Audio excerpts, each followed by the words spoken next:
Salut à tous les amis, j'espère que vous allez bien, j'espère que vous vous portez bien. Alors, aujourd'hui je me suis un peu posé une question qui est devenue cruciale en fait dans la vie de l'entrepreneur que je suis. Et la question que je me suis posée, c'est celle de savoir, dans notre communauté africaine, qu'est-ce qui fait en sorte qu'à un moment donné, lorsqu'un patriarche, après qu'il ait bâti un empire, parfois ce qui peut arriver, c'est que les enfants n'arrivent pas à prendre la suite de son patrimoine en fait. Qu'est-ce qui peut justifier cela en fait? Qu'est-ce qui peut justifier le fait qu'à un moment donné, la richesse ne se transmet pas assez dans notre communauté de génération en génération? Mais alors qu'on peut regarder que parfois, dans d'autres communautés, bien évidemment, il y a ce contexte là où, en fait, ceux qui créent de la richesse ont nécessairement envie de passer ça dans leur famille de génération en génération, et c'est ce qui devient de plus en plus normal. Mais nous, dans notre communauté, pourquoi est-ce que, je ne dis pas que ça n'existe pas, mais pourquoi est-ce que c'est pas assez fréquent en fait? Et dans cette vidéo, en fait, il est question pour moi en fait de parler de ça avec toi. Donc, sur ce, on est parti. Salut, moi c'est Warren et bienvenue dans ma chaîne Warren et Asiana. Ici, on parle développement personnel, on parle d'entrepreneuriat, on parle d'immigration aux États-Unis. Ce sont des thématiques qui te parlent de choses à faire. La première, tu t'abonnes à la chaîne et tu partages la vidéo autour de toi. La deuxième, tu nous suis à travers nos réseaux sociaux, notamment Facebook et Instagram. Alors, comme je disais, aujourd'hui, il est question pour nous en fait d'évoquer cette thématique-là qui a pour but de savoir pourquoi est-ce que on a du mal, quelque part dans notre communauté, à pouvoir léguer de façon naturelle la richesse dans notre communauté, en fait. Pourquoi est-ce qu'il n'y a pas assez de personnes qui arrivent nécessairement à bien léguer la richesse de génération en génération dans notre communauté?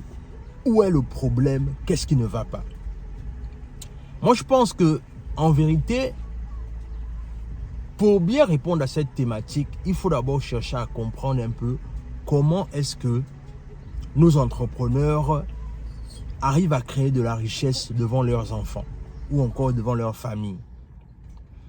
En vérité, malheureusement, ce qui est dit et ce qui est commun, c'est que l'entrepreneuriat, beaucoup de personnes montrent l'entrepreneuriat dans la communauté comme étant quelque chose de douloureux, comme quelque chose qui amène beaucoup de peine, qui amène beaucoup de souffrance. Ce qui fait que du coup, de façon naturelle, l'une des raisons qui peut faire en sorte qu'à un moment donné, les enfants n'ont peut-être pas envie de suivre ta carrière entrepreneuriale parce qu'ils partent du principe que toi d'abord, papa ou maman, quand je t'ai vu comment est-ce que toi tu étais en train de lancer ton activité, tu as tellement souffert devant moi que du coup, à un moment donné, moi, c'est pas quelque chose que j'ai envie de faire comme toi, en fait.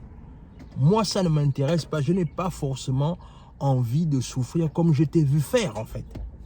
Donc, ça veut dire qu'à un moment donné, de façon inconsciente, ce qui se passe, c'est quoi? C'est qu'à un moment donné, on arrive à un niveau là où, malheureusement, il y a ce côté là où les gens, en fait, n'ont même pas envie d'entreprendre comme leurs parents ont fait dans le passé, en fait.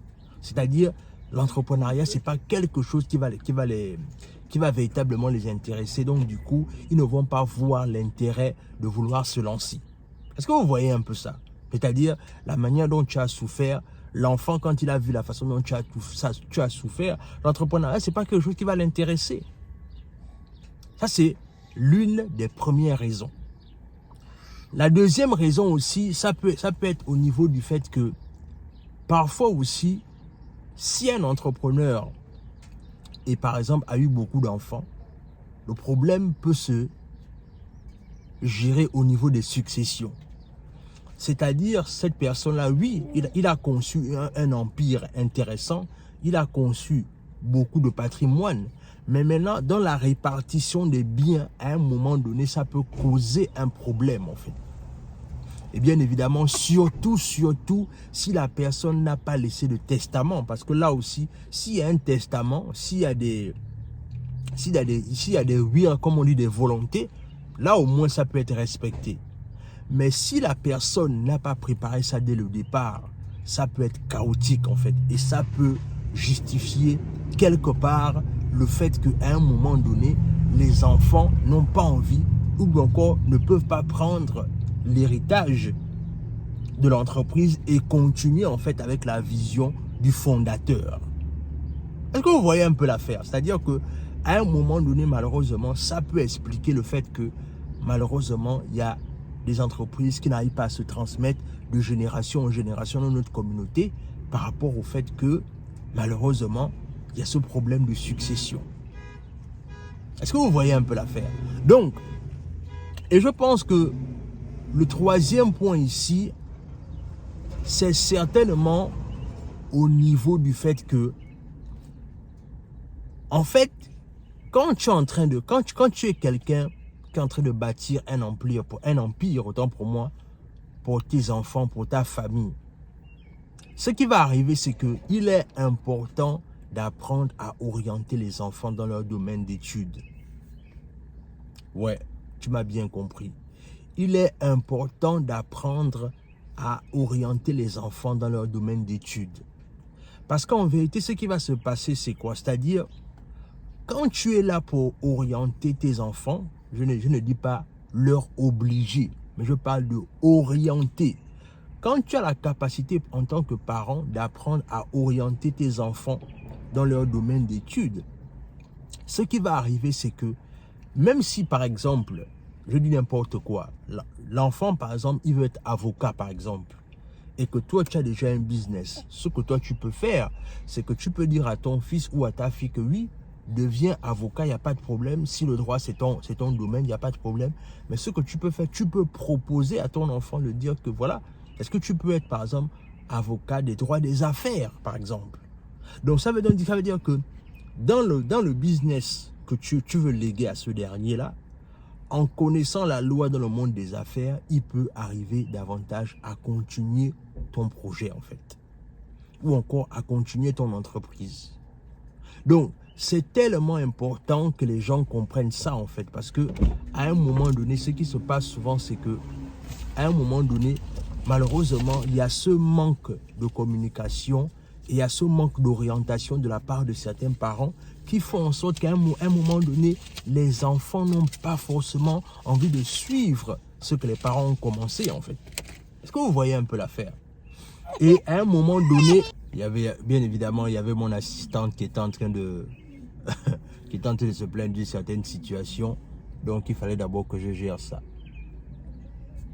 Donc, comme je disais, en vérité, ce qui se passe souvent, c'est que à un moment donné, on se pose la question de savoir pourquoi est-ce que certains enfants n'ont pas envie de forcément prendre l'avantage ou encore arriver à suivre ce que leurs parents faisaient simplement par rapport au fait qu'à un moment donné, ce qui peut se passer, c'est que c'est-à-dire, c'est en voyant comment est-ce que parfois certains parents souffrent dans leur entreprise qui ne donnent pas forcément envie aux enfants de pouvoir continuer dans l'activité de leurs parents. Donc, je voulais vraiment partager ça avec toi parce que je parle du principe que ce sont des notions qu'on doit apprendre à comprendre parce que si on veut léguer des choses intéressantes à nos enfants ou encore si on veut laisser des business à nos enfants, ça se prépare en fait. Ça se prépare véritablement et ça fait en sorte que les enfants savent un peu là où ils sont en train de partir et quelles sont leurs responsabilités. Dans tous les cas, dis-moi ce que tu en penses en commentaire. Qu'est-ce que cette vidéo t'inspire? Abonne-toi à la chaîne, partage la vidéo autour de toi. Et sur ce, on se dit à la prochaine.